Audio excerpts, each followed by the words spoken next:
ভাইরা আমার, আল্লাহর কসম করে বলি, একটা সময় আসবে মন খুলে নামাজ পড়তে চাইবেন। বিশ্বাস করেন ভাই, লিখে রাখেন ডায়েরিতে।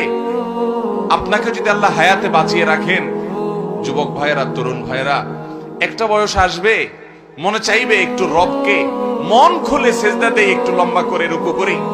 পারবেন না, অসুস্থ হয়ে যাবেন, রোগ বালায় ধরে ফেলবে। বাবারে, সে সময় আসবে না? বৃদ্ধ মুরব্বীদেরকে, চাচাদেরকে জিজ্ঞাসা করেন, চাইলেও ওযু ধরে রাখতে পারে না, নামাজ পড়তে পারে না, চাইলেও পারে না। একটা সময় আসবে চাইবেন, পারবেন না।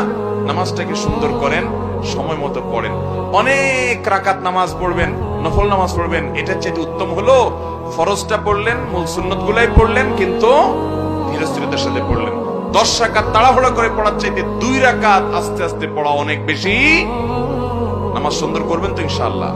আজকে আপনাদেরকে একটা কথা বলে রাখি, আপনারা যখন মসজিদে যাবেন একটু খেয়াল করেন ভাইরা, যে কোন মুসল্লিটার নামাজের সবচেয়ে বেশি সময় নেয়। আমি খেয়াল করি। আমি প্রায় সময় বলি, আমার 2-1 বন্ধু বান্ধব আছেন জেনারেল শিক্ষিত, আলেম ওলামা না, ওনাদের নামাজ দেখলে, এরকম কয়েকজন আছে, তাদের সালাত দেখলে ভাই আমি তাকায় থাকি। আলহামদুলিল্লাহ, আমি নিজে আমার সালাত কিতাব পত্রে পড়েছি, মানুষকে পড়াইছি, শিখাইছি, বলছি, কিন্তু দেখছি যে নামাজ কত সুন্দর করা যায়।